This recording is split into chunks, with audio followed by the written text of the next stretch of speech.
This presentation is going to be a bit of a whirlwind examination of the People's Friend magazine, which is the main case study in my research on popular literature magazines in Scotland, of which there are also many.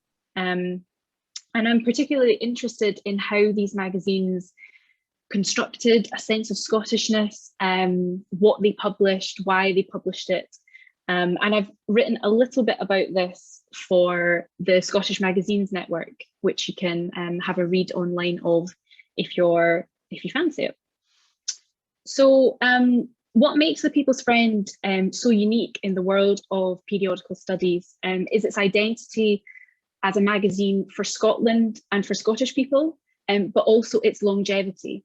So the People's Friend was established in 1869 in Dundee in Scotland as a monthly penny literary magazine.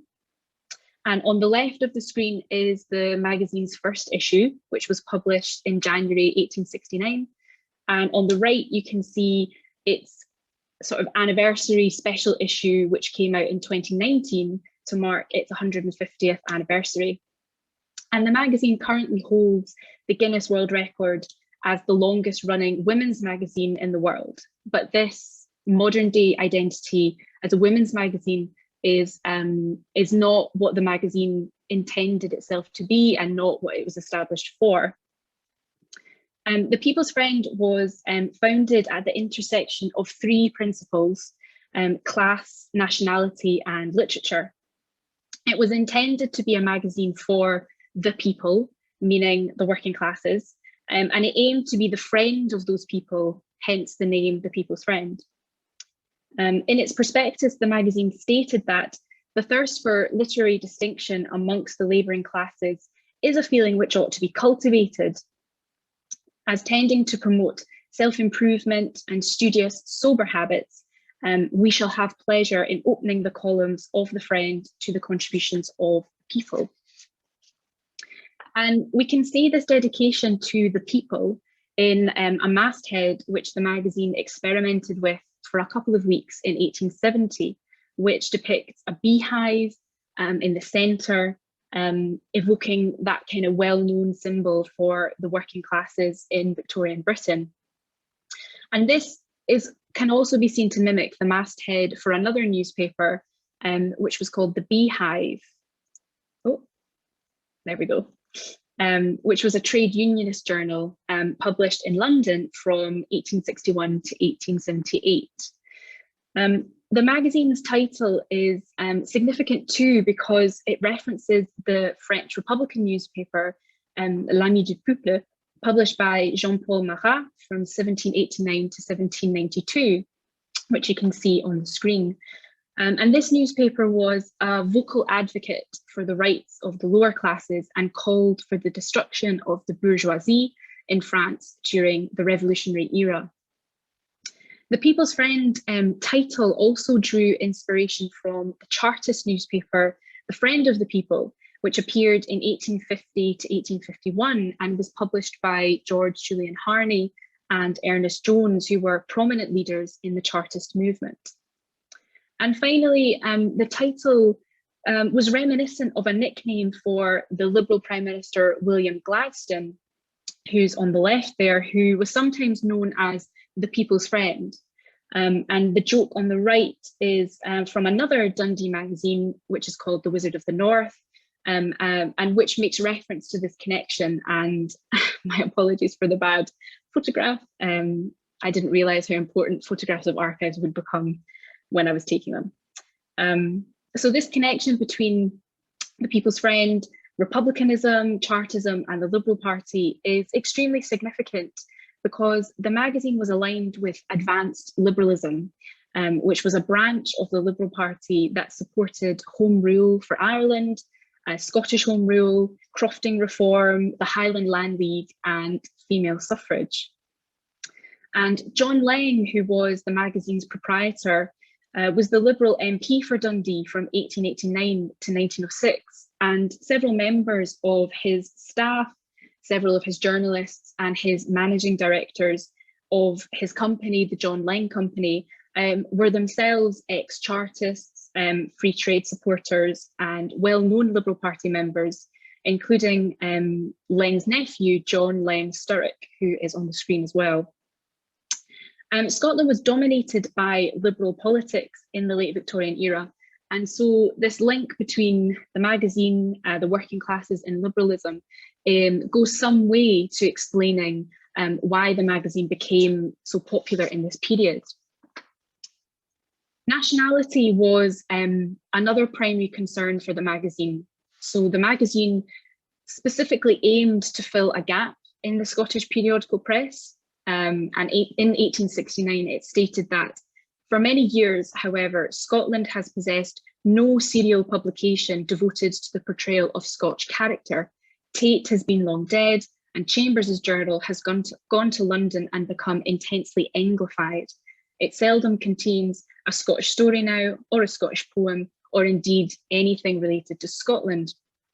And ostensibly this is true. By the 1860s, both of these publications had moved their publishing houses or the publishing offices to London, and both were less interested in literature that was distinctly Scottish, such as vernacular and dialect poetry, and more aligned with an aspirational middle-class English magazine culture. Nevertheless, the People's Friend believed it was stepping in to save popular Scottish literature, and said, "We think that there is room for a periodical such as the People's Friend, which will contain Scotch stories, poetry, and other articles written by Scotchmen." Lastly, the magazine was set up as an instructive magazine that aimed to educate its readers and nurture their literacy. And this was reflected in its subtitle, "A Miscellany of Popular and Instructive Literature." Oh, sorry, that slide is additional to what I just said about it wanting to foster the literature of its people. This is what I was aiming for here. So you can see here that this is how partly the magazine was advertising itself. So this is from the early 1900s that was produced in a newspaper. And as you can see, it's describing the four publications that the John Laing Company owned and promoting them as, for example, the most progressive penny daily, the popular weekly newspaper, and the favourite home journal.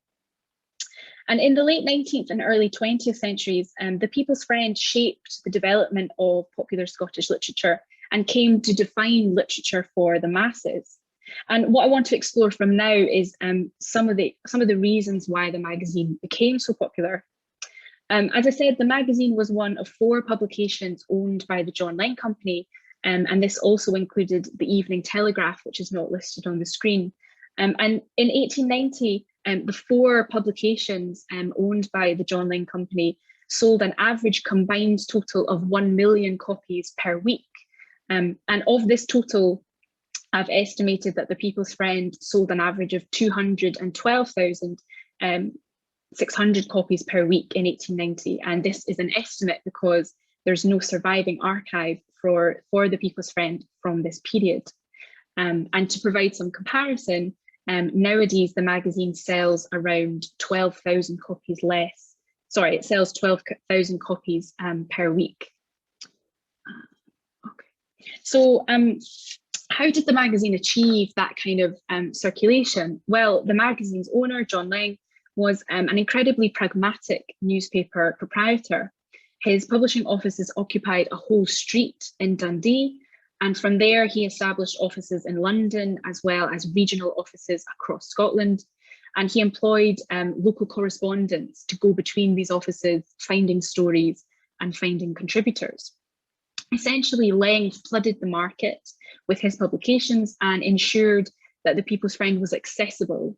So the magazine only costed 1 penny until 1929.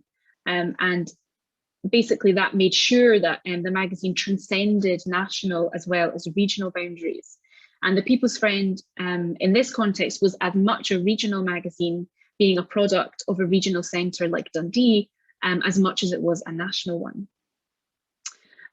As I said, there are many reasons why the magazine became so popular, and I can't go into all of them today. So what I've tried to do with this diagram, of which I'm no expert in creating, is to just kind of represent some of the reasons why the magazine was so popular with readers. And ostensibly the magazine published content that was already a feature of magazine culture in Britain. So it published original poetry, serial fiction, historical fiction, biography, and so on. But it did this by all the while espousing the values of late Victorian Scotland, such as liberalism, nonconformism, and provincialism. And so what I want to do very, very quickly is just focus on some of the poetry that was in the magazine. There has been a lot of scholarship recently that focuses on Scotland that is about working class poetry and working class life, primarily written by workers in factories and also in mines, for example. And Dundee was an important site in the production of this. And Kirsty Blair, also of the University of Strathclyde, has written in depth on this subject. In Scotland, the majority of poetry was published in the press, in newspapers, and was written by working class poets. And the People's Friend played an important role in popularising and standardising this.